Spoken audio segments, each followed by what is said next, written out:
In the Talmud, in Treatise Sanhedrin, an extensive passage describes the right of the Pharisee to kill anyone, just as long as he did so indirectly. As one of dozens of examples, the Talmud tells us that if one bound his neighbor and he died of starvation, he is not liable to execution. In such an indirect manner, the Pharisees also killed Christ. Manipulating the Romans to actually wield the spear and sword, the Pharisees claimed, as their descendants do today, that since the Romans were the direct cause of the death of Christ, it is the Romans, not the Jews, who are guilty. Christ also called the Pharisees adulterers, an adulterous generation. The Talmud provides generous loopholes for adultery. It says the penalty for adultery does not include sex with a minor, the wife of a minor, or the wife of a heathen. The Talmud also encourages seduction of unwed adolescent girls called designated bondmaids. But it's important how such rapes are performed. With the designated bondmaid, one is guilty only in the case of natural connection, but not in the case of perverse connection. The Pharisees reasoned that rape in a perverted manner is outside the jurisdiction of the law. Normal rape, however, was punishable.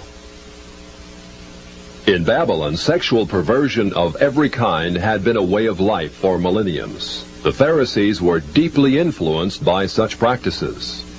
In 3 of the major treatises of the Talmud are found extensive passages which give legal endorsement to seduce and marry 3-year-old baby girls. In fact, many of the greatest rabbis of the Talmud, including Simeon ben Yochai, upheld this privilege. Today in Israel, thousands of Jews go to Meron every year to venerate the memory of Simeon ben Yochai, one of the most respected rabbis in the history of Judaism. In one of dozens of endorsements of child sex, Simeon ben Yochai said, "A proselyte under the age of 3 years and a day is permitted to marry a priest."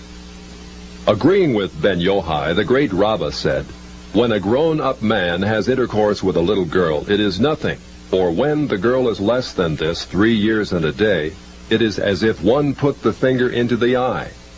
The footnote to this passage says, "As tears come to the eye again and again, so does virginity come back to the little girl under 3 years." The same section confirms that sexual activity with small boys is in the same category. The intercourse of a small boy is not regarded as a sexual act. In addition to adulterers, Christ, in the story of the Good Samaritan, portrayed the Pharisees as racial bigots, too self-righteous to respond to the suffering of one who was not a Jew. It is true, because of the wickedness of the Canaanites, which included sodomy and infant sacrifice, Israel had been commanded by God to be harsh in her treatment of the inhabitants of the land.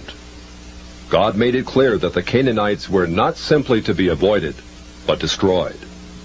By the time of the New Testament, this method of preserving God's kingdom by separation and the sword had become obsolete. God no longer made a racial difference between men.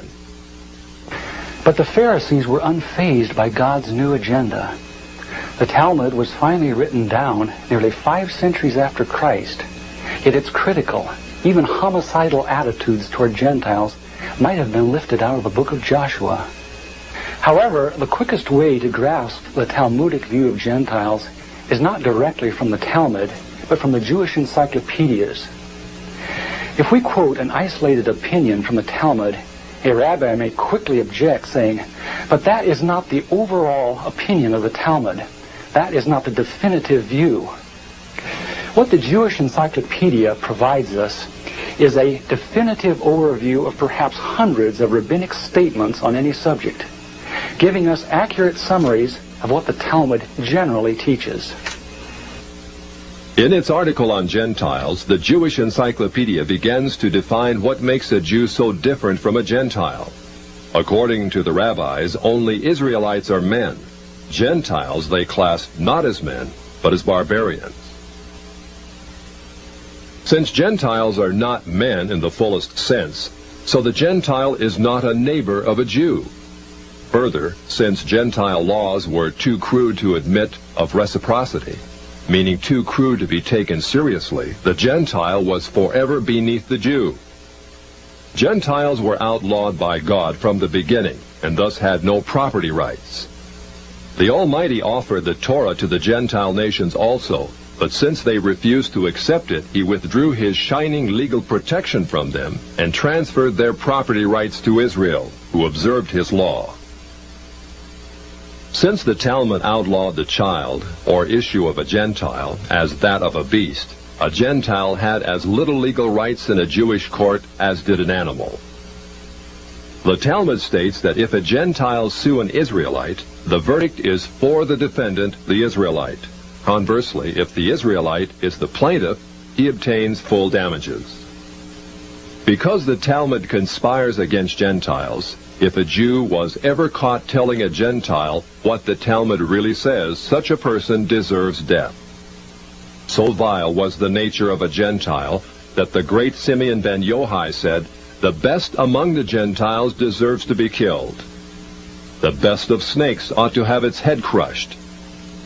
Jews, however, are exalted beings in the Talmud, worthy of praise. Christ described the Pharisee who blessed himself, saying, "I thank thee, Lord, that I am not as other men." An eminent Talmudic rabbi says the same. "Blessed be thou, who hast not made me a Goy, or Gentile." There is a special antagonism between the Talmud and Jesus. The Talmud attacks him everywhere it can, even his mother. Mary, the Talmud says, was a whore who mated with carpenters. She who was the descendant of princes and governors played the harlot with carpenters. It naturally followed that the scribes declared Christ to be a bastard. In its article on Jesus, the Jewish Encyclopedia says that Jewish writings defame Christ. It is the tendency of all these sources to belittle the person of Jesus by ascribing to him illegitimate birth, magic, and a shameful death. Jesus, according to this article, was considered one of the three worst enemies of Judaism who came to an ignoble end. The Talmud says they subjected him to 4 deaths: stoning, burning, decapitation, and strangling. The Talmud also says he is now in hell, punished with boiling hot excrement. What is Christ's advice as he speaks to us out of hell?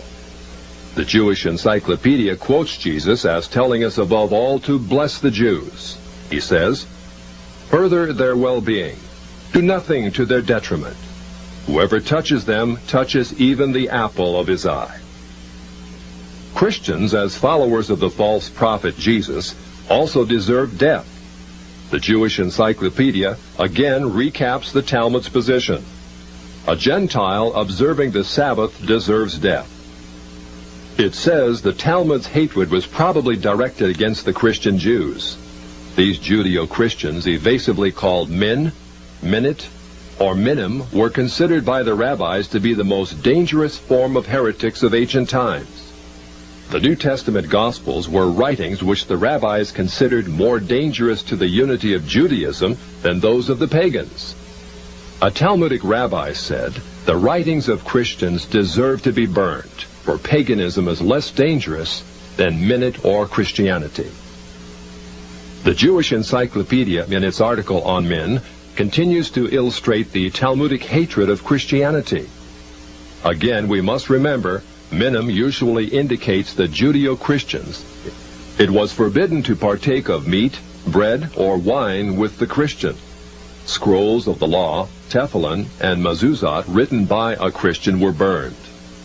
An animal slaughtered by a Christian was forbidden food. The relatives of the Christian were not permitted to observe the laws of mourning after his death, but were required to assume festive garments and rejoice. The testimony of a Christian was not admitted in evidence in Jewish courts, and an Israelite who found anything belonging to one who was a Christian was forbidden to return it to him. The Pharisees, through their Talmud, thus gave the Jews an ethic which encouraged bigotry and isolation. But it did worse than that. It invited persecution. By the 11th century, the inhabitants of Babylon, growing weary of the self-righteousness and dishonesty of the Jews, expelled them to the west.